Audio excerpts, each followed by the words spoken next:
Muy buenas noches para todos. El día de hoy el Comité de Neurología Neonatal se complace en presentarle un caso clínico y una revisión de tema.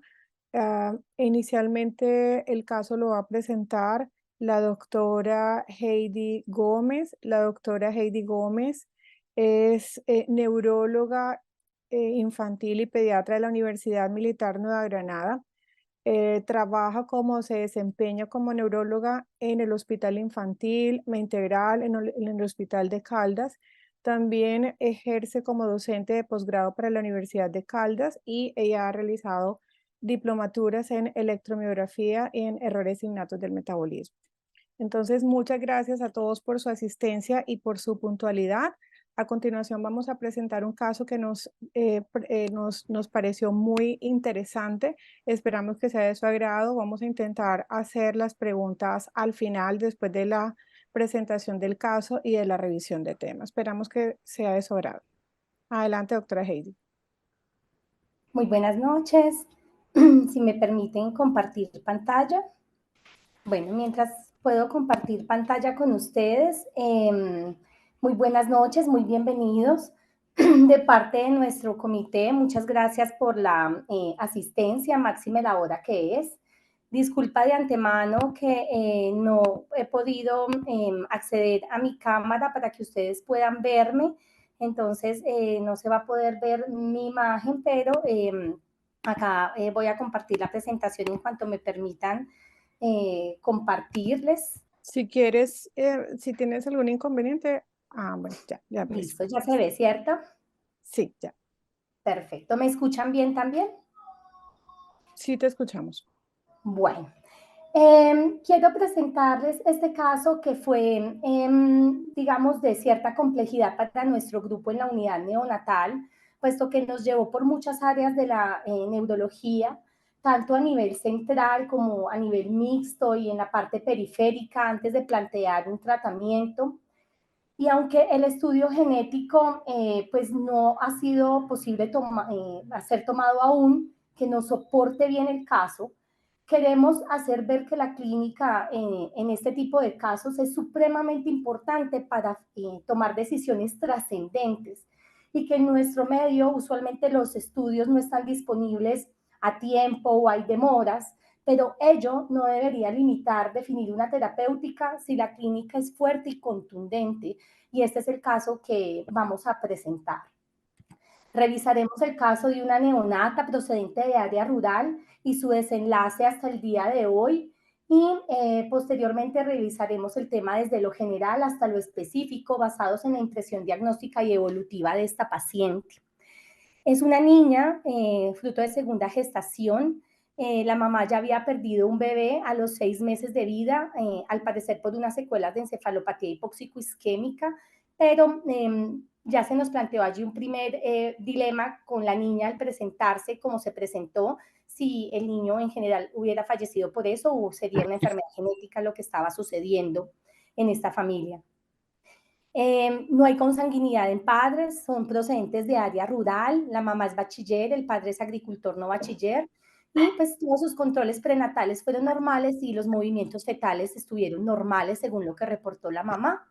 Nació a tiempo, fue una cesárea de urgencia en segundo nivel por un estado fetal no tranquilizador, nació cefálica, un meconio pero que no le trajo dificultades al momento del nacer, y el Apgar fue reportado de 6 al minuto, de 8 a los 5 minutos, pero desde el inicio notaron que el llanto era muy débil. No se contó con gases y toda la antropometría fue normal, ya esto sucedió hace más o menos ya 9 meses. En su adaptación en segundo nivel, desde el principio notaron que no lograba metas de saturación y que necesitó oxígeno desde que nació. Tomaron una glucometría de 50, pero la niña estaba asintomática, lo único que reportaban era que necesitaba oxígeno y que estaba hipotónica con pobre succión y que no lograron el retiro de oxígeno en los 2 días que estuvo en segundo nivel, y por lo tanto la remiten a tercer nivel en Manizales a los 2 días de vida, porque además empezaron a notar un aspecto tóxico, reporta la remisión, y un hemograma, una PCR y unos hemocultivos negativos. Ingresó a nuestra unidad acá en Manizales y los pediatras, que son quienes reciben la paciente, pues reportan una neonata que pues, a término, reactiva, que es un término muy usado, pero hipotónica, que succionaba, pero no era una succión muy buena, pero lo hacía al seno materno, que tenía llanto, y notaron una ictericia y que definitivamente no lograban retirar el oxígeno.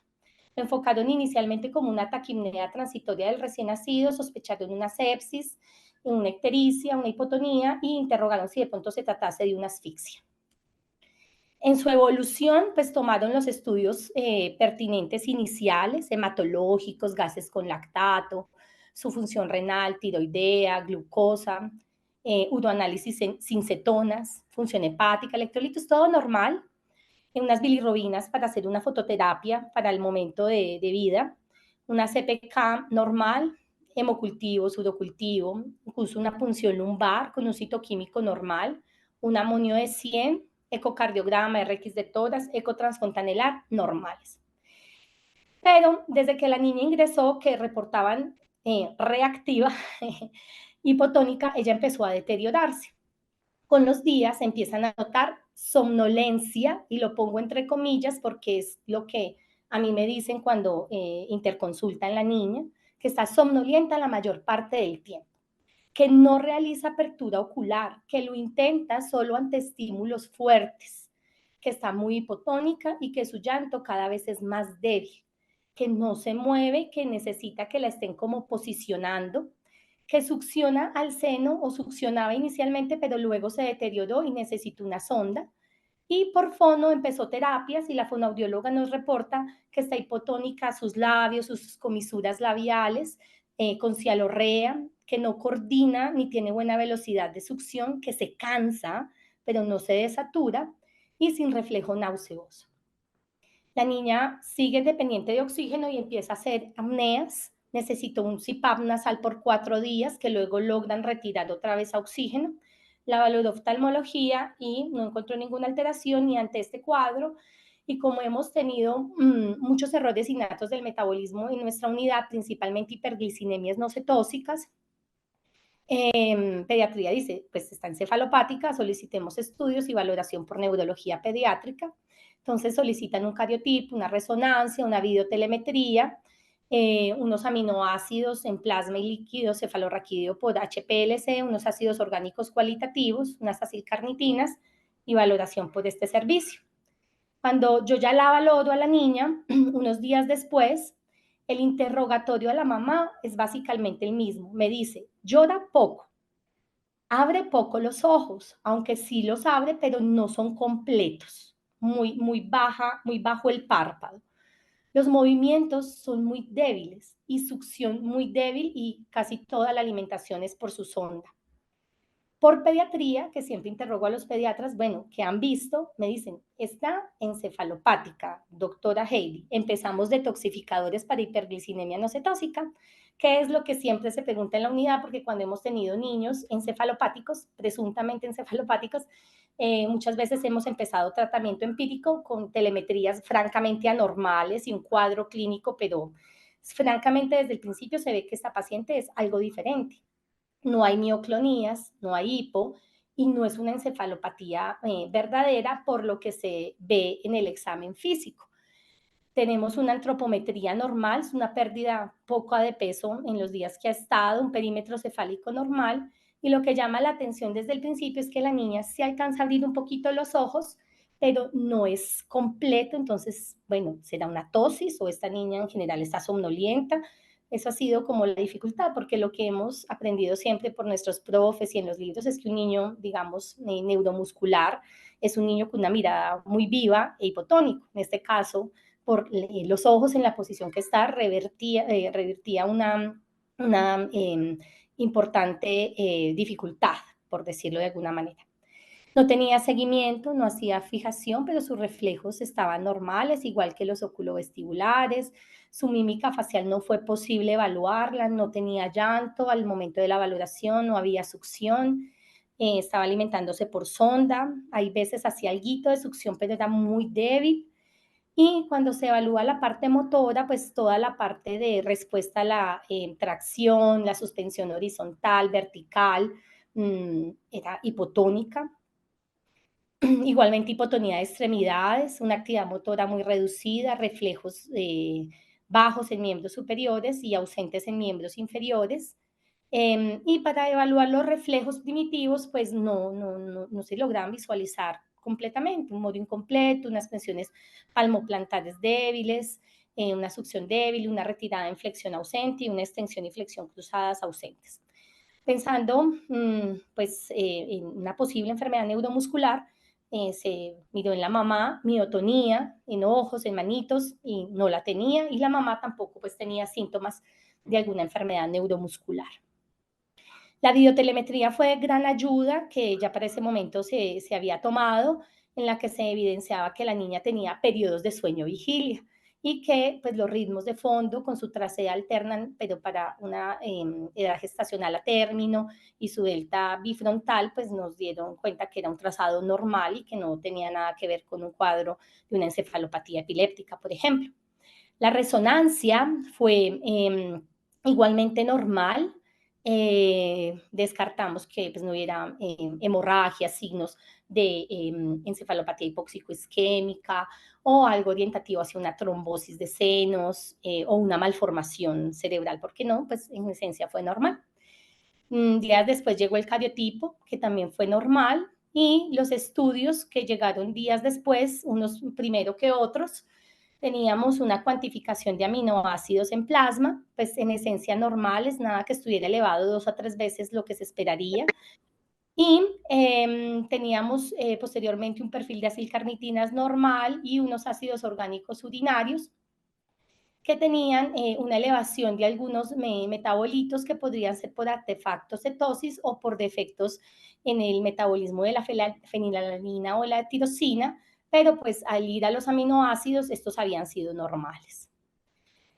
Ya pues con todo este cuadro, pues que llevó obviamente unos días, todo su análisis, interpretación, mientras se le daba soporte a la niña, que al menos era un soporte básico, no necesitó un soporte avanzado más allá del CPAP, que necesitó 4 días. Se consideró un cuadro de debilidad e hipotonía con hiporreflexia, sin encefalopatía, y pues haciendo todo el análisis metabólico, pues no tenemos hiperamonemia, no hay acidemia, los aminoácidos son normales, una CPK normal, unos lactatos normales, una resonancia, una videotelemetría normales. Se quiso profundizar en estudio, obviamente periférico, se solicitó una electromiografía, unas neuroconducciones, necesitábamos determinar si estábamos ante un cuadro que tuviera un tratamiento y determinar obviamente pues un pronóstico. Esta es la niña, tengo autorización pues obviamente de los padres para presentarles imágenes, pido pues no tomar foticos de ella, son exclusivas para esta presentación, estas imágenes. La electromiografía y neuroconducciones fue normal. Entonces, allí empezamos, bueno, ¿qué es lo que está sucediendo? Fue tomado por un fisiatra, pues, que nos toma los estudios allí en la unidad. Y con este cuadro de miotonía, perdón, con este cuadro de tosis palpebral, estudios todos normales, sin encefalopatía, la pregunta fue, bueno, estamos ante un cuadro de una miastenia congénita, fue la pregunta grande, porque ese no me va a salir en los estudios de electromiografía y neuroconducciones. En este sentido, doy gracias a la doctora Erna Bobadilla. La llamada a un amigo es vital en estos casos, porque la idea era saber, bueno, estamos en este punto, ¿qué sigue? ¿Qué podemos hacer? Es el primer caso que tenemos con estas características y necesitamos hacer un estudio y un tratamiento pues oportunos y muy dirigido. Quedamos con la doctora, a quien doy las gracias, de tomar un test de estímulo repetitivo y el abductor digiti minimi es el músculo elegido en neonatos por el fácil acceso y, digamos, mayor facilidad para la toma. Y claro, se solicitó el examen felizmente, pero no fue posible tomarlo en Manizales, no hay lastimosamente quien lo tome o personal entrenado, si acaso habrá una fisiatra que lo tome, pero no había convenio con su EPS, entonces teníamos allí dificultades. Para este momento la niña ya tenía 1 mes y medio, no la habíamos dejado salir de la unidad, por favor me la dejaran allí hasta que pudiéramos hacer algo.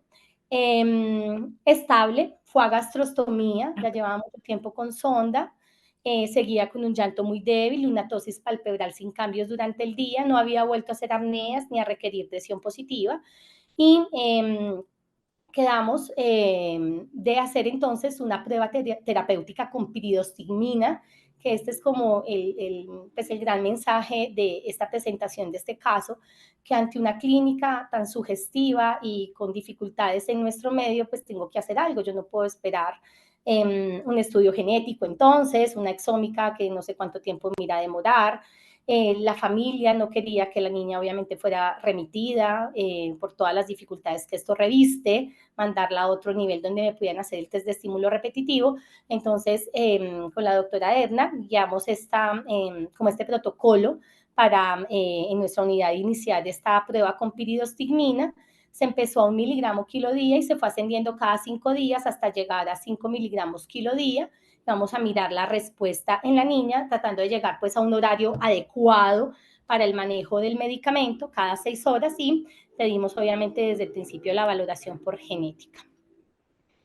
Nuestra jovencita, después de una semanita de estar en manejo, pues empiezan a decirme que está estable, que hay mejoría en la movilidad, que está empezando a mover piernitas y brazos mejor que antes, unos movimientos digamos, más frecuentes y un poquito abrir algo más los ojitos. Y lo más importante de eso fue que ella empezó a succionar. Ella ya estaba con una gastrostomía, alimentación completa con gastrostomía, y empezó a tener una succión, empezó a tener un llanto algo más fuerte y lo que nos decían, está más alerta, está menos encefalopática, básicamente es que simplemente estaba abriendo más los ojos. Y con los días seguía teniendo mejor movilidad de miembros superiores, ya estaba succionando a los 2 meses hasta el 50% oral, un llanto más fuerte y allí empezó un retiro de oxígeno. Acá es muy notoria la tosis, pero vemos que esta jovencita que no movía muy bien sus manitos, que no succionaba, allí estaba ya teniendo algunas tomas y ya estaba sin oxígeno, que esto no lo habíamos logrado en 2 meses. Y aunque ella aún todavía no logra deglutir completo y se queda algo allí a nivel oral, ya estaba teniendo mejores tomas y con fondo fuimos como guiando bien esto que no fuera a tener como peligro para su vía aérea. Allí la ven a ella como los videos y como ya está mucho más simplificado su manejo. Lo vuelvo a mostrar porque es muy disidente como esa evolución. Para nosotros era una alegría, todos los días a mí me escribían de la unidad, vamos mejor, estaban todos muy, muy contentos y motivados de haberla visto todos estos meses como estaba. La niña egresó con la piridostigmina 5 miligramos kilo día y se decidió tomar un electroencefalograma hacia los 2 a 3 meses porque queríamos ver varias cosas, pues que su maduración cerebral estuviera adquiriendo como lo que se espera para la edad después de los 2 meses. Y pues no es muy correcto, pero queríamos ver también en video cómo se veía la niña porque la mamá no tenía celular con cámara. Entonces yo sí quería ver muy bien cómo estaban sus movimientos y todo, porque no teníamos forma, digamos, de hacerle digamos, un video prolongado en casa. Entonces esto es a los 3 meses, ya había egresado hacía 1 mes de la unidad y fue muy emocionante verla pues moverse, cómo podía hacer ya más movimientos como proximales, en brazos y en piernas, incluso quitarse la cobija. Todavía tenía tosis, pero ella está pudiendo llevar allí, pues deglutiendo todo, no volvió a usar la gastrostomía para nada, la mamá la alimentaba por cenito y tenía todos estos movimientos que no tenía antes y que se veía iban mejorando. Allí tiene, por ejemplo, en su manito el chupo, cómo lo manipula, lo intenta llevar ahorita un poquito a boca, se le cae, la mamá se lo pone. Pero me está sosteniendo algo en manos y está teniendo pues como estos movimientos que pues para nosotros fueron muy alentadores. Digamos que no se aplicaron escalas específicas de movimiento, muy difícil que la familia acudiera pues a Manizales a cualquier estudio por la procedencia, pero pues trabajábamos como con lo que nos decía la mamá. Sin embargo, esta fue la última vez que yo vi a la paciente. Ella no regresó después de los 3 meses y básicamente yo creo que este coloquio le salvó la vida a esta niña porque a raíz del coloquio yo la llamé, la cité a un control, estuvo en control la semana pasada y básicamente después de 5 meses sin seguimiento, ella llegó en falla respiratoria a consulta desde el área rural. Llevaba una semana con síntomas respiratorios y llevaba 5 meses sin ajuste de medicamento. Los papás, pues, a pesar de que habían sido juiciosos, no se habían dado cuenta que estaba con tirajes, no estaba cianótica, pero estaba saturando 50-60% cuando la evaluábamos con tirajes, absolutamente hipotónica, la tos y los ojos absolutamente cerraditos, con fiebre. Como estaba pues en consulta externa, esto fue al menos hay unidad de cuidado intensivo pues en el segundo piso, la trasladamos, se aisló un virus sincitial respiratorio, ella estuvo en intermedios, luego pasó a la UCI, solamente necesitó CPAP y ajuste de tratamiento y como medidas básicas y empezó otra vez a arrancar en sus manifestaciones clínicas. La última vez que la vi fue el martes pasado, está otra vez con buena movilidad de miembros superiores, miembros inferiores, mejoría de la tosis, ya va pasando como este cuadro, no necesito intubación, está con canulita nasal, solamente necesitó CPAP, no necesitó ningún manejo antibiótico ni nada y va saliendo. Lo único es que la parte de deglución está aún muy quedadita y se está teniendo que usar la gastrostomía que por fortuna no se había cerrado aún. Acá un punto muy importante y yo agradezco que se ha hecho tanto hincapié en los últimos años en toda la parte neuromuscular y que nos ha permitido como adquirir este conocimiento y poder llamar a un amigo y podernos compartir experiencias y preguntas. ¿Qué me dice la UCI? Bueno, Heidi, y plasmaféresis y corticoides y timectomía para esta niña. ¿Qué? Porque necesitamos avanzar. Y yo, un momento, entonces, aquí va una labor educativa, estamos ante una miastenia congénita, es la sospecha muy fuerte clínica, no ante una miastenia gravis, y poder, digamos, desde neuropediatría dar como estos aspectos educativos y de formación, porque es el primer caso que tenemos y se confunde muchas veces todas las enfermedades neuromusculares en personal no entrenado, es muy satisfactorio como poder dar las respuestas correctas y adecuadas en cuanto, digamos, a manejo y poder guiar desde neuropediatría toda esta situación, decir, no, estos no son los tratamientos que vamos a utilizar, esto es otro caso diferente y poder pues como dar una explicación desde la parte fisiopatológica de la unión neuromuscular. Esto es lo que tenía para presentarles del caso, en esto vamos, la secuenciación exómica ya fue solicitada, se la pidieron la genética en trío, pero la EPADOS, pero pues el gran énfasis de esta charla era presentar pues la evolución tras el tratamiento farmacológico de la niña, la respuesta y cómo en nuestro medio, ante esta carencia de exámenes, podemos trabajar aún desde la parte terapéutica, si es posible, y la clínica lo guía.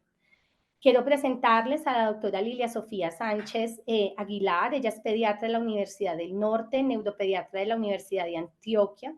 Es magíster en telesalud y docente de posgrado de la Universidad del Norte. Vamos a revisar la parte de el tema en cuestión basado pues en este caso clínico. Y muchas gracias por la atención. Bueno, muy buenas noches para todos. Gracias a la doctora Heidi por compartirnos el caso. ¿Me confirman si ven mi pantalla, por favor?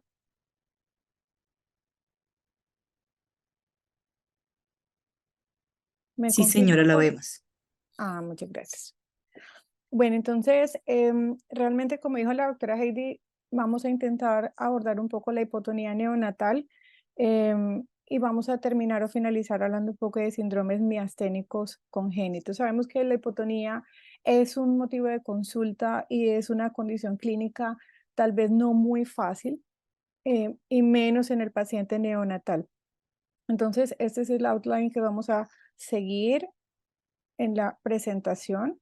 Pero pues vamos a recordar un poquito sobre las definiciones. Se empezó a hablar de hipotonía desde hace mucho tiempo, desde el año 73. Dubowitz nos brindó una definición que hablaba o consideraba que era la disminución del tono muscular, aumento de movilidad articular y adopción de posturas anómalas. Ahí integró conceptos muy importantes, pero luego ese concepto fue creciendo. Además, después se consideró que había una resistencia disminuida al movimiento pasivo que puede no estar asociada con una disminución a la fuerza muscular o debilidad. Esa debilidad es la que debemos tener en mente cuando estamos además asociando el concepto de hipotonía, porque fue uno de los síntomas cardinales que mostró el paciente. Entonces, cuando hablamos de tono muscular, tenemos que referirnos a dos tipos de tonos, que es el fásico y el postural. El fásico se refiere a la resistencia al movimiento, pero de las estructuras apendiculares, mientras que el postural se refiere a la musculatura axial, porque no podemos restringir solo el tono muscular a las estructuras apendiculares que dejando por fuera todas las estructuras eh, axiales. Entonces, cuando abordamos un paciente con hipotonía, tenemos que empezar a pensar dónde se encuentra esa hipotonía y de dónde vienen esos inputs neurológicos que necesitamos para mantener el tono postural. Y ahí es donde empieza esa gran clasificación que son que es muy conveniente, que son la hipotonía supraespinal o del sistema nervioso central, o de la segunda, que es la de unidad motora, ¿cierto? En la supraespinal, que son aquellos que van a integrar o depende de las estructuras del sistema nervioso central, como los ganglios basales, los núcleos rojos, el cerebelo, y tiene algunas características clínicas muy importantes, que es la afectación generalizada y que los reflejos osteoteninosos van a estar conservados. Mientras que aquellos pacientes que van a tener una hipotonía donde hay compromiso de estructuras segmentarias, esos reflejos miotáticos pueden estar ausentes o disminuidos y van a cursar con parálisis incluso. Entonces, este recorrido que tenemos aquí en esta gráfica básicamente fue lo que empezaron a hacer en el paciente que describió la doctora Heidi. Fue un paciente que llegó con aspecto séptico, que llegó con apneas, quedó con un compromiso respiratorio. En inicio se enfocó como una hipotonía de origen central, se abordaron esas causas buscando causas sistémicas, ¿cierto? Obviamente en contexto para un neonato, que es como voy a encaminar la presentación, porque es un poco diferente en el paciente pediátrico. Pero una vez que uno descarta esas causas centrales, tiene que empezar a pensar en las causas de origen segmentario, o sea, esas que están del hasta anterior hacia adelante, en el nervio periférico, en la unión neuromuscular o en el músculo propiamente dicho. Entonces, ahí la evaluación va a requerir una integración de una muy buena historia clínica. Yo creo que los neurólogos somos expertos en este tipo de reconstrucciones. Un examen neurológico muy dirigido, además, con esas maniobras especiales que requerimos en el paciente con hipotonía, y seleccionar muy bien los estudios complementarios dependiendo del momento de evaluación en que estemos, así como hicieron esa evaluación secuencial en el paciente. Entonces, en la anamnesis, muy importante recoger los antecedentes prenatales. Por ejemplo, en el paciente la mamá había tenido la muerte de uno de los hijos. Ya sabíamos que era un paciente que no había tenido, tuvo un SALAM, bueno, no tuvo un SALAM, tuvo un líquido amniótico meconiado, pero no tuvo compromiso encefalopático al nacer. Y después toda la sintomatología que vino posterior en los días previos. Entonces, cuando hacemos la evaluación clínica neurológica, es muy importante que tengamos experiencia, una buena experiencia de la evaluación del neonato, de todo el examen físico, tener muy en cuenta el estado de alertamiento. Eso es crucial, porque fíjense que en el caso, en inicio se consideró que el paciente estaba encefalopático, pero realmente lo que tenía era una tosis palpebral. ¿Qué edad gestacional? Porque recordemos que los tonos van de acuerdo a esa edad gestacional y qué medicaciones está recibiendo el paciente. Entonces, al tener en cuenta esas consideraciones, sabemos si hay o no un sesgo en lo que vamos a encontrar. tener en cuenta como algunas claves, como la fase del paciente, porque eso nos puede orientar a cuadros sindromáticos, hay fasciculaciones porque hay unas patologías específicas para eso, los movimientos oculares, el paciente tiene algún tipo de oftalmoplejía, el llanto y la calidad de la succión, porque eso nos está hablando de compromiso vulvar, el repertorio de movimientos del paciente, porque eso nos está hablando de debilidad, el tipo de reflejos, porque eso también nos va a ayudar a orientar si se trata de una hipotonía de origen central o una hipotonía de origen periférico. Y el examen de la madre, porque en ocasiones las madres no tienen una enfermedad o tienen una enfermedad neuromuscular, pero no son gravemente sintomáticas. Y allí podemos tener algunas claves diagnósticas como la distrofia miotónica congénita, como lo que se dice en este caso. Esta imagen es solo para recordar algunas de las posturas que tienen los niños con hipotonía, en este caso la postura del libro abierto, y estas son algunas de las maniobras que hacemos en esos niños que vemos que tienen hipotonía. Entonces, en la columna izquierda, en la imagen del niño que está vestido de verdecitos, es lo que esperaríamos en un bebé con un adecuado tono muscular, no patológico. Y en el de la derecha, miren, por ejemplo, la postura nuevamente del libro abierto, la deformidad que algunos niños se puede asociar en las extremidades, este paciente con rezago cefálico, aquí haciéndole maniobra de suspensión vertical, que vemos que el paciente no hace la aducción, lo mismo el rango de movilidad articular que hablábamos en inicio. Entonces son maniobras para tener en cuenta durante la evaluación. Entonces, una vez que nosotros ya vamos avanzando en la evaluación de todos esos puntos al examen físico, de los estudios que nos permiten confirmar o descartar hacia dónde estamos, hacia una hipotonía de origen central o una de origen periférico, nos vamos a cosas más precisas. En el caso de la bebé que presentaron, pues descartaron enfermedades sistémicas, sindrómicas y no sindrómicas específicas. Y en ese punto fue donde se redireccionó el diagnóstico y se fueron hacia una hipotonía de origen periférico, ¿sí? Cuando empezaron a avanzar en los hallazgos electromiográficos y todo lo demás que encontraron, ahí fue donde terminaron considerando por clínica, que fue muy importante, y por la respuesta terapéutica que se tuvo con la periodostigmina, que se trataba de un síndrome miasténico congénito, que es lo que vamos a hablar a continuación. Entonces, estos síndromes son un grupo de enfermedades genéticas que tienen un comienzo temprano, pero pueden debutar o pueden manifestarse así en la etapa neonatal, pero también puede debutar en la etapa en la infancia o incluso en la adolescencia. Sí, pero no podemos perder de foco que puede debutar muy temprano en los primeros días de vida. ¿Sí? Básicamente ellos se van a dar porque hay una alteración en la transmisión neuromuscular y eso va a estar dado o va a ser secundario a que hay alteraciones o mutaciones en las proteínas que están involucradas en esta transmisión neuromuscular que se encuentran ubicadas en la placa terminal. Entonces, esto es para hacer un poquito, para recordar un poco cómo vienen creciendo y cómo vienen documentando estos casos. Empezaron el primer caso, apenas fue en 1977 por Engel y sus colaboradores, donde reportaron el primer caso de síndrome miasténico congénito. Luego, en el 95, lograron determinar o documentar la primera mutación en el gen CHRNE, que la hizo Gómez y colaboradores, y hasta el 2001 se logró documentar el primer defecto molecular presináptico que lo hizo OIM.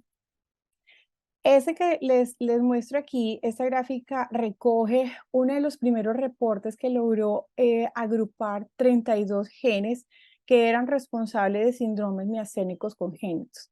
Hay muchas formas de clasificarlo que los vamos a ver a continuación, pero fíjense que no es un artículo, digamos, antiguo o viejo, porque estamos hablando del 2019.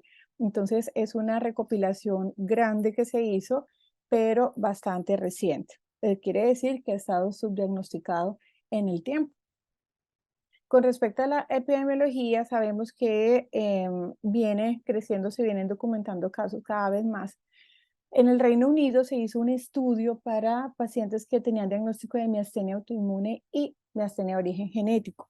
De eso se quedaron solo con los pacientes con síndromes miasténicos congénitos en aquellos que tenían menores de 18 años y encontraron que había una prevalencia de 9.2 por 1.000.000, pero esa prevalencia estaba expuesta a una gran variabilidad porque había unas regiones de Gran Bretaña donde la prevalencia era tan baja como 2.8 y había otras donde era mucho más alta, hasta 14.8. Entonces empezaron a preguntarse por qué se daba esto y pues encontraron que se consideró que era porque podían ser áreas o ciudades o sitios donde estaban subdiagnosticados o porque lo agrupaban en un mismo diagnóstico diferencial, entonces habían varios sesgos, ¿sí? Pero también han encontrado de esos genes que son más comunes, han encontrado que hay unas poblaciones que el mismo gen puede tener mucha variabilidad. Entonces, en Roma han encontrado mutaciones diferentes de las de España, de las de Portugal, y dentro de estos genes que vamos a ver, el CHRNE es el que cuenta para la gran mayoría, que es una proteína postsináptica. Entonces, es una de las más importantes, seguido del gen que codifica para la proteína rapsina, y en orden de importancia, el último queda COLQ y el DOC7 que cuenta para un 10 a un 15%, ¿sí? Esto es un artículo, una imagen que les traigo para mostrarles dónde se pueden ubicar esas proteínas que pueden estar alteradas en la unión neuromuscular. En este tipo de síndromes miasténicos congénitos pueden haber algunas que están ubicadas en el espacio presináptico o pueden estar ubicadas en la hendidura sináptica o pueden estar ubicadas en la región postsináptica. Un estudio que salió un poco más adelante ya data afortunadamente ya 35 genes, o sea, ya integraron algunos genes más, importante pues para identificar esta patología. Recordando un poquito, de pronto para tener presente, aquí tenemos un esquema de una placa terminal, ¿verdad? Aquí tenemos la región presináptica. Esta región presináptica va a estar expuesta a un potencial de acción. Esto lo que va a hacer es que va a causar un influjo de calcio y ese calcio se va a unir a esas vesículas que van a contener la acetilcolina. Y esa activación de ese calcio actúa como un sensor para que esas vesículas se vayan a unas regiones activas que van a estar hacia la membrana presináptica y luego puedan causar la fusión y la exocitosis, pero tiene que ayudarse a algunos complejos como este complejo SNARE que está acá, ¿cierto? Una vez que sales, que se fusiona, causa la exocitosis, se une a la acetilcolinesterasa para que algunas moléculas y algunas sí se irán al receptor. Y esa acetilcolinesterasa también tiene otra función, pues, que vamos a ver un poco más adelante. Para que este receptor que funcione, que tenemos acá, que es el de la acetilcolinesterasa, se mantenga estable en la membrana, también necesita a su vez de otras proteínas que funcionan como un complejo. Entonces el mensaje es que si alguna de estas proteínas no cumple su función apropiadamente, va a causar una alteración, ya sea presináptica, sináptica o posináptica. Entonces, cuando nosotros nos enfrentamos ya clínicamente hablando de un paciente que le sospechamos un síndrome miasténico congénito, tenemos que pensar en dos tipos de características, algunas musculares y algunas no musculares. Entonces, las musculares son aquellas que van muy enfocadas a la tosis, a la oftalmoparesia, el compromiso vulvar, lo que genera el compromiso vulvar, ¿verdad? Que puede llegar incluso el paciente hasta apnea, la hipotonía, pero también tenemos unos rasgos no musculares. Entonces es ese paciente que tiene unos dimorfismos faciales, tal vez una mandíbula estrecha, la forma de la cabeza, en ocasiones anomalías esqueléticas, los más grandes, que se sale pues un poco del foco de la presentación, pero van a ser retraso del desarrollo, como cuando ya creció esta bebé que ya tiene más de 6 meses, ¿cierto? Y estamos por debajo de la meta, y a largo plazo también incluso alteraciones cognitivas, algunos pueden cursar con neuropatía e incluso epilepsia. Entonces, esto pues es un poco de lo que estábamos hablando. En el neonato, muy importante evaluar oftalmoplejía, tosis, dificultades de obstrucción de ilusión, la calidad del llanto, que dice mucho, si ese paciente es un paciente con hipomimia, si llega a hacer apneas, cuándo hace las apneas, qué dispara esas apneas es totalmente importante o es relevante para completar el cuadro clínico y si exhibe o no fatigabilidad, ¿sí? Entonces, estos signos miopáticos también estuvimos hablando ya un poco. Y dentro de las características clínicas de los síndromes miasténicos, puede tener empeoramiento con estrés o infecciones, que es lo que está pasando en este momento con la paciente, mejoran con los anticolinesteráticos, que fue también la evolución o el momento donde ella logró tener avances.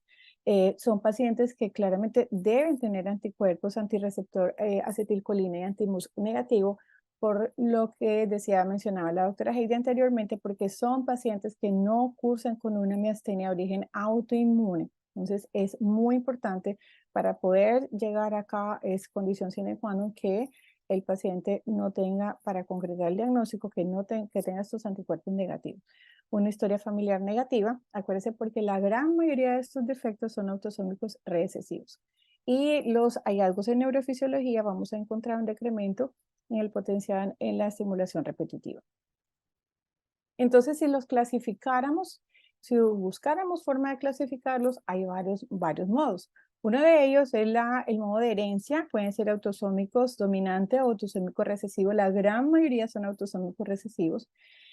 Si habláramos del tipo de proteína mutada, ya en este momento vamos en 35 genes que pueden tener mutaciones.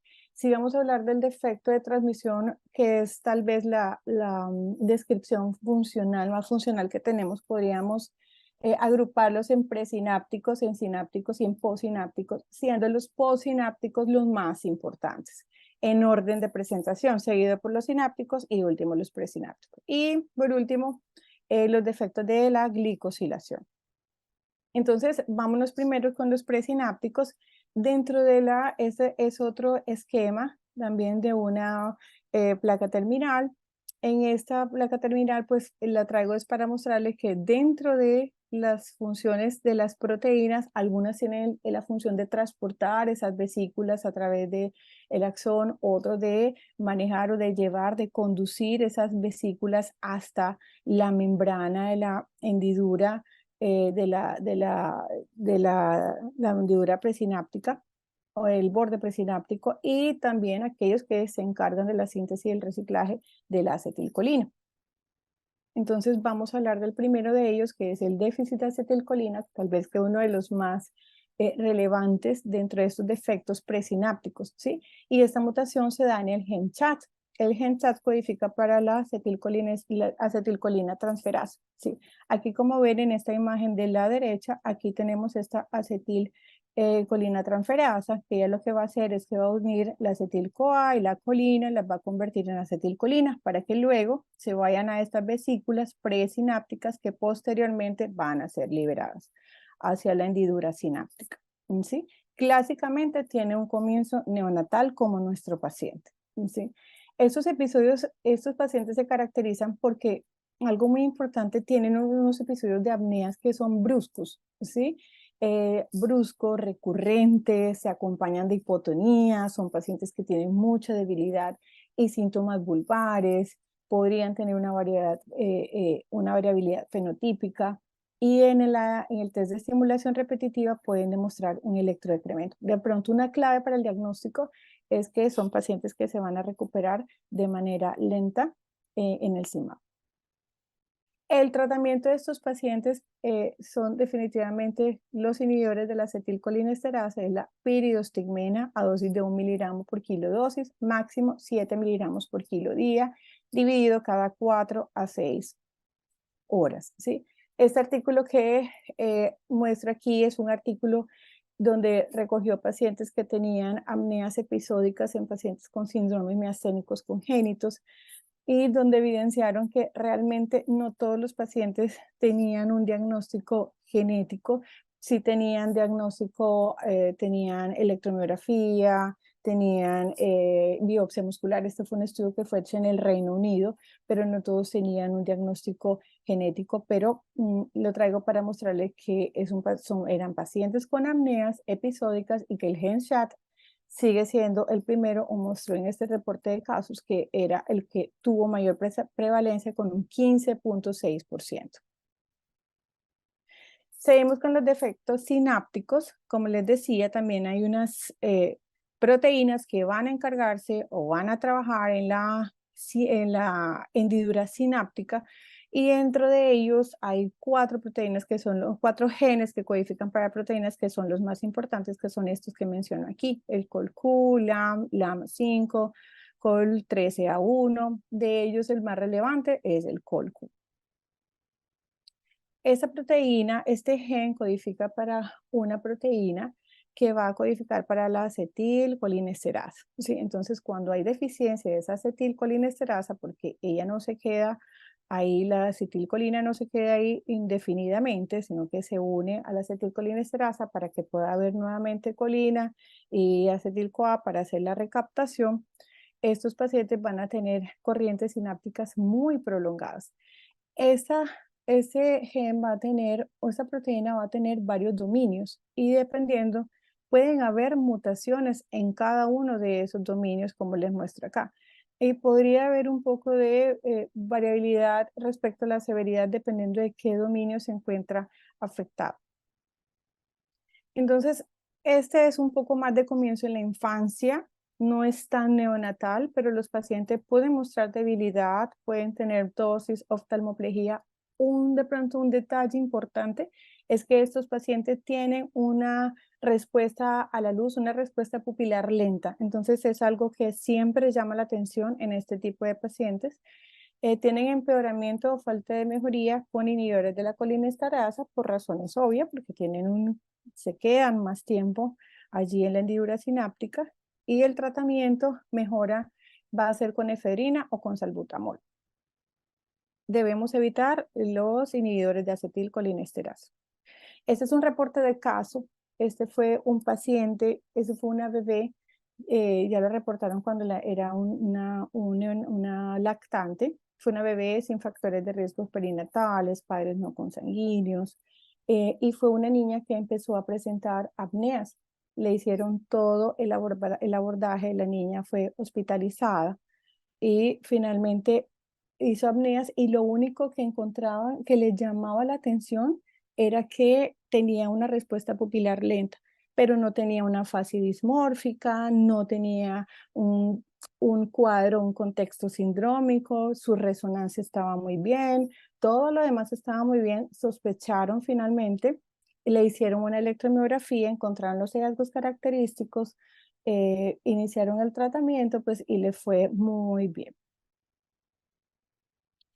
Y en los síndromes miasténicos congénitos posinápticos, yéndonos un poco pues ya a la última parte, fíjense que aquí estamos en la región posináptica y esta región tiene muchas proteínas, tal vez es la que tiene más proteína de los 3 segmentos y tal vez por eso es que se encuentra o viene punteando para ser los que tienen mayor prevalencia dentro de todos los síndromes miasténicos congénitos, ¿sí?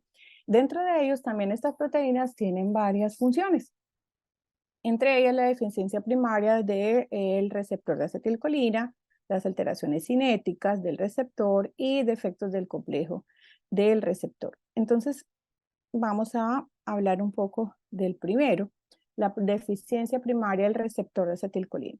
Resulta que nosotros tenemos un receptor de acetilcolina que va a tener 5 subunidades, que son la alfa, la beta, la delta y la gamma, ¿cierto? Pero esta gamma es el receptor fetal, que va a estar presente hasta la semana 33 y va a ser codificado por este gen que es el CHRN. A partir de esa semana, ese receptor va a ser cambiado por el receptor, por la subunidad épsilon. Esta subunidad épsilon, perdón, es la que va a ser codificada por el CHRN. Entonces, hay que hacer esta transición del gamma al épsilon.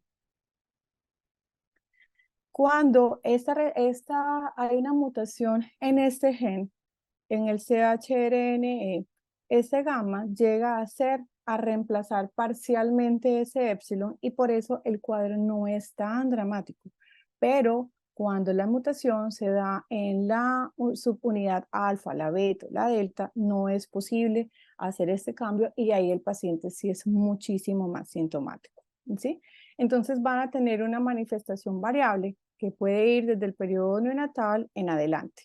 Entonces, en ese orden de ideas también podríamos de pronto considerarle nuestro cuadro, el del paciente, y el paciente también puede tener manifestaciones muy variables, ¿sí? Desde la tosis hasta un cuadro completamente miasténico generalizado, ¿sí? El paciente puede hacer con tosis, oftalmoplegia, compromiso vulvar progresivo. Llama la atención que cuando son pacientes que debutan en la etapa neonatal, son pacientes que pueden hacer alteraciones musculoesqueléticas tipo artrogriposis, lordosis o escoliosis, ¿sí? En la electrofisiología vamos a encontrar en el test de estimulación repetitiva una respuesta incremental o normal, y en la fibra única vamos a encontrar un jitter aumentado. Esos pacientes también responden a inhibidores de la acetilcolinesterasa tipo piridostigmina o a la diaminopiridina. En segunda instancia tenemos los pacientes que pueden tener alteraciones cinéticas. Esta solo voy a mencionarlo rápidamente. Pueden tener alteración, un síndrome que se llama síndrome de canales lentos o síndrome de canales rápidos. Aquí lo que sucede es que hay una alteración de la sensibilidad del receptor. Entonces, en la de los canales lentos se pierde esa sensibilidad, casi que se pierde. Ese receptor permanece por muchísimo tiempo abierto. Y en los canales rápidos sucede totalmente lo contrario. Ellos son de los pocos que tienen una herencia autosómico dominante, y predominantemente se da porque hay mutaciones en el CHRNA o en el CHRNE. Hablando un poco de los canales lentos, pues como les decía, el hecho de que ese receptor permanezca abierto hace que tenga un influjo de calcio permanente, y en este caso los pacientes con el tiempo pudiesen llegar a presentar una miopatía progresiva. Entonces, como les decía, tenía una desensibilización del receptor y eso hace que pierda la respuesta que debería tener normalmente. El cuadro clínico está compuesto por tosis, oftalmoplegia, muy parecido pues a de pronto a las otras presentaciones, y empeoran con el colinesterásico por razones ya obvias. El tratamiento descrito se ha recomendado la fluoxetina y la quinidina. Y por último tenemos los defectos del complejo del receptor de acetilcolina. Esta gráfica que tenemos aquí a la derecha es para recordar ese complejo. Resulta que para que este receptor de acetilcolina tenga estabilidad en la membrana, nosotros necesitamos un complejo que está formado por la grina, la rapsina, el OX7 y el MUSC. Resulta que la grina es una proteína que ha sido liberada al espacio sináptico, pero que ella debe unirse para formar un complejo con esta que se llama, o esa lipoproteína que es la LRP4. Una vez que ellos forman un complejo, van a activar a esa proteína que es el MUSC, y luego, una vez fosforilada, va a activar a DOX7 y DOX7 va a activar a rapsina. Y esta rapsina es la que se va a encargar de mantener anclada al receptor aquí en la membrana. Entonces, como ven, es una secuencia de funciones que hay para poder llegar a una meta específica con respecto al receptor. De eso, la deficiencia de rapsina es uno de los más importantes de todas esas proteínas que les mencioné, o de los déficits o las alteraciones o las mutaciones. Tal vez el déficit de rapsina es uno de los más importantes. Va a concentrar y anclar el receptor de acetilcolina en la membrana, y hay dos fenotipos que se han descrito. Uno que es de comienzo neonatal, más agresivo, tiene artrogriposis, el paciente muestra apneas, y el fenotipo 2, que es un fenotipo un poco más tardío, va a empeorar con las intercurrencias, incluso el paciente podría llegar a hacer crisis anóxicas. Cuando nosotros pensamos en el diagnóstico, entonces tenemos que hacer ya un recorrido por estamos hablando del escenario ideal, en términos ideales de todo lo que quisiéramos tener, pero que hay que saber utilizar e interpretar.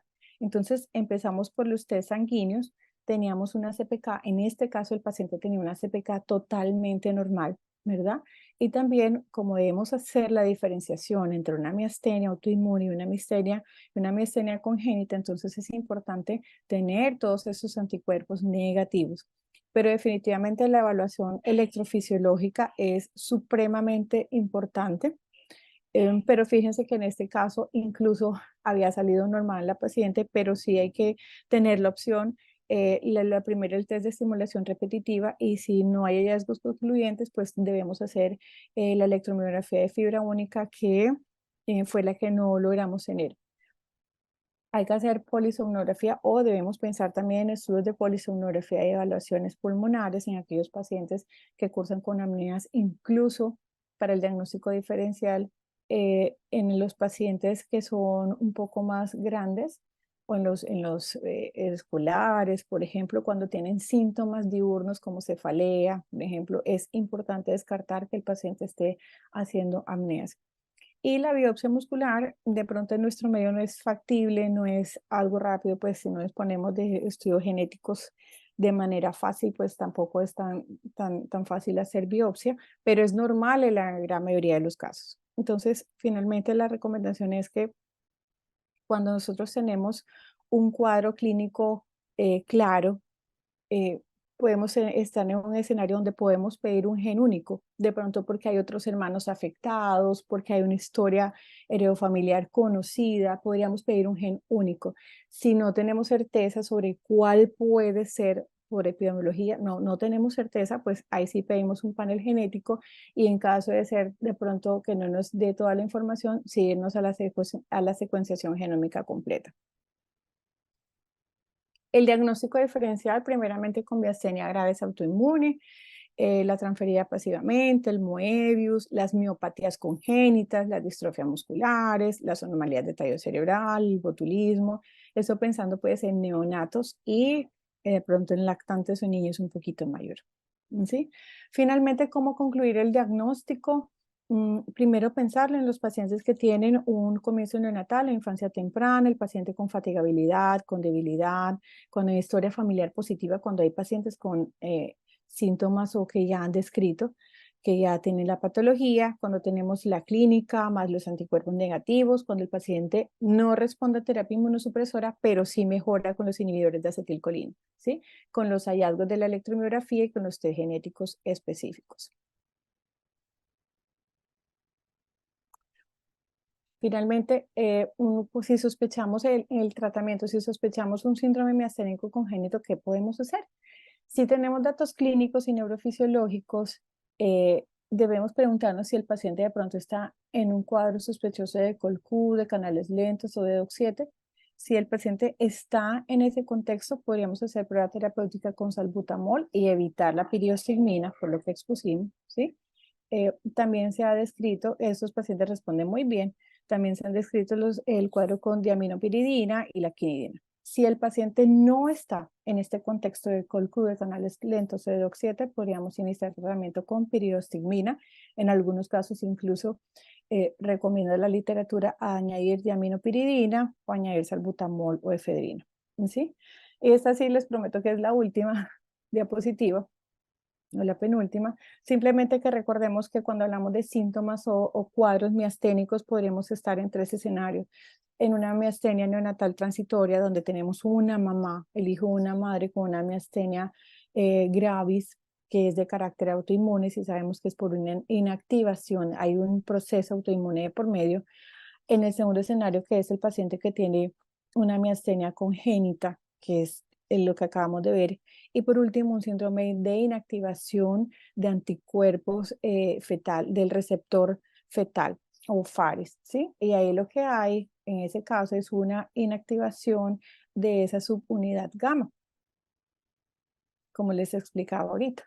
¿Sí? Esos son hijos de mamás que tienen un antecedente de miastenia y que ese receptor va a estar inactivado desde la vida fetal. O sea, los anticuerpos dependen un poco también de los síntomas maternos y los resultados. Se considera que los pacientes pueden presentarlo si siendo una mamá con manifestaciones clínicas o siendo una mamá asintomática, pero con niveles elevados de anticuerpos contra el receptor. Entonces son pacientes que van a presentar miopatía facial, vulvar, artrogriposis, pueden hacer compromiso del sistema nervioso central, estenosis pilórica, entre otras cosas. Este fue un reporte de caso que se hizo en 2014.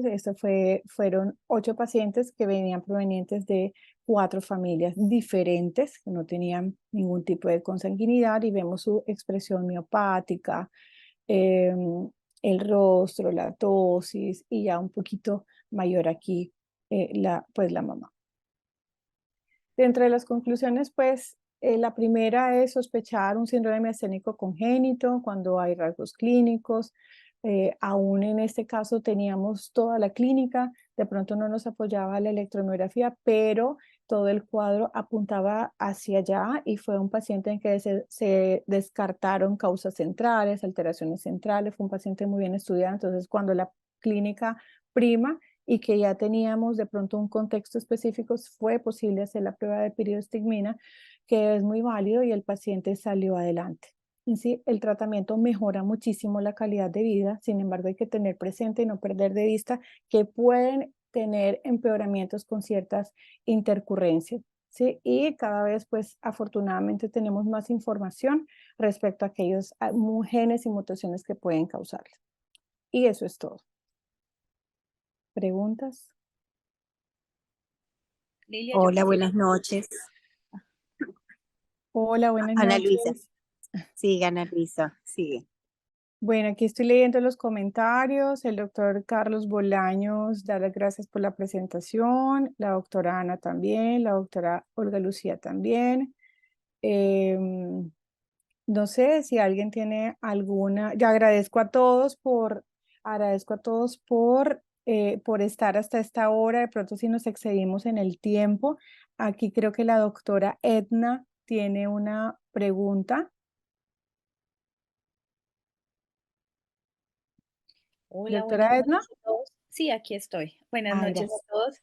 Más que una pregunta, son comentarios y son, pues, obviamente para felicitarlos por presentar este caso. Cuando Heidi me comentó que iban a presentarlo, pero quizás de pronto me decía ella, no, no tiene confirmación genética, pero me pareció importante que se ilustrara porque es un caso que, pues en particular, yo creo que al grupo de ella y es lo mismo que está sucediendo en este momento, es un caso muy ilustrativo, un caso muy importante y que le puede suceder a cualquiera en el contexto pues de su trabajo y más en ciudades donde quizás no tengan fácil acceso a los estudios, ¿sí? Entonces, en este caso, yo creo que lo más importante es resaltar, y lo que hablábamos con Heidi, es resaltar la importancia de la clínica. Cuando Heidi me muestra este caso, ella me dice, mira, a mí me dicen que está encefalopática, pero a mí no me parece, a mí me parece que esta niña tiene es una tosis y me manda los videos.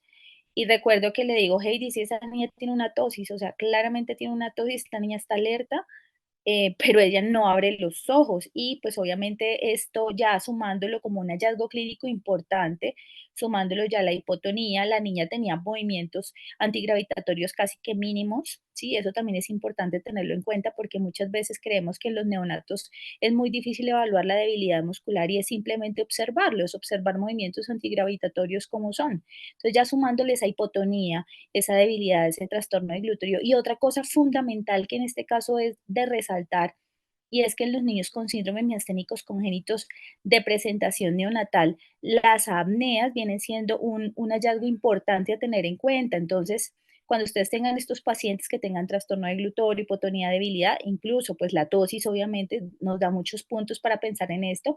Y si aún más tiene apneas centrales, hay que pensar que este síndromes miasténicos congénitos son diferenciales a descartar.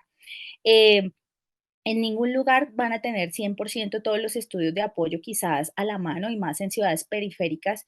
Entonces, el tema de no tener un estímulo repetitivo no debe ser un limitante. Incluso quienes podemos tener acceso quizás a los estudios neurofisiológicos, también tenemos que tener en cuenta que son operadores dependientes, necesitan colaboración y incluso hay artículos en síndromes miasténicos congénitos que hablan que no todos los estudios van a salir positivos. Existe un 30% de los estudios que pueden salir normales y pues eso no puede hacernos pensar que quizás no estemos ante un cuadro como estos. ¿Por qué? Porque la clínica manda sobre por todas las cosas. Los apoyos electrodiagnósticos siempre van a ser apoyos, sobre todo apoyos, no son conclusivos, simplemente son apoyos, obviamente nos ayudan a dar más herramientas, pero si no son conclusivos o no los tenemos o quizás salen negativos, pero si la clínica es fuerte, nos debemos ir hacia un tratamiento. ¿Listo? Entonces, pensar en apneas. En este caso, para tener en cuenta así rápidamente, dentro de lo que dijo la doctora Lilian, de los que tienen apneas en la etapa neonatal, que más tienen apneas son, el más frecuente entre todos es el déficit de rapsina. Y lo más importante aquí es que el déficit de rapsina responde muy bien a la piridostigmina y pues esto es un punto a favor que quizás hemos visto en esta niña. Heidi después me manda los videos y me dice, mira cómo está comiendo, mira cómo se está moviendo y obviamente pues uno dice, bueno, ¿qué otros síndromes o qué otras patologías en la etapa neonatal con estas características puede responder a piridostigmina tan evidentemente? Y pues uno se queda con síndromes miasténicos congénitos. Entonces, siempre pensar en lo tratable, ¿cierto? Pues esperemos ya que le salgan sus reportes de estudios genéticos, porque pues obviamente resaltó nuevamente pensar en lo tratable, así como se hizo en esta nena. Y por último, un último aporte, estos pacientes como cualquier paciente con miastenia pueden hacer crisis, ¿sí? Y sobre todo en los neonatos o los niños menores de 2 años son quienes más susceptibles están a esto. Entonces, siempre a ellos hay que advertirles a los papás que pueden tener exacerbaciones con infecciones ante la fiebre, ante una cirugía mayor, y en esos casos lo que vale la pena es optimizar la dosis de piridostigmina, no lo puede llevar hasta 7 por kilo, y si es necesario, por ejemplo, en estas que responden bien a piridostigmina, si se puede dar un apoyo adicional de manejo farmacológico con salbutamol, lo podemos hacer, ¿sí? Por ejemplo, en este caso que tuve exacerbación de síntomas, y por supuesto dejar en las historias clínicas todos los medicamentos que no se deben dar en los pacientes con miastenia, porque aquí digamos que también tenemos las mismas recomendaciones. Lo único es que no se les da manejo inmunosupresor, pero sí se requieren orientar todas las recomendaciones igual, porque pues son pacientes con miastenia. Muchas gracias a la doctora Edna primero por el apoyo con la doctora Heidi al caso, pues cuando lo tenía hospitalizado por primera vez. Segundo, porque por todos los aportes, porque conocemos su gran experiencia. Incluso la doctora dio una charla para la Sociedad de Pediatría de Perú, ¿verdad, doctora? Hace poco. Sí, sí, señora, Sí, sí, sí. sí, una charla también que estuvo estupenda. Entonces, es una persona que tiene muchísima experiencia al respecto, y es muy válido el comentario que hace, que es que ella que ha tenido la oportunidad de tener muchos casos de estos y de tener todas las herramientas, tener presente que es posible hacer pruebas terapéuticas teniendo en cuenta un contexto, una clínica, una edad. Entonces, pues es importante este tipo de actividades académicas para nutrirnos un poco más al respecto, porque en algún momento nos vamos a ver enfrentados y hay que tener las herramientas para poder abordar este tipo de pacientes. ¿Alguien más tiene alguna pregunta o algún aporte? Bueno, entonces yo creo que no hay preguntas ni más aportes. Muchísimas gracias a todos por la asistencia, por esperarnos. Ya nos excedimos 12 minutos. Que tengan feliz noche y pues esperamos vernos en el próximo coloquio. Feliz noche para todos.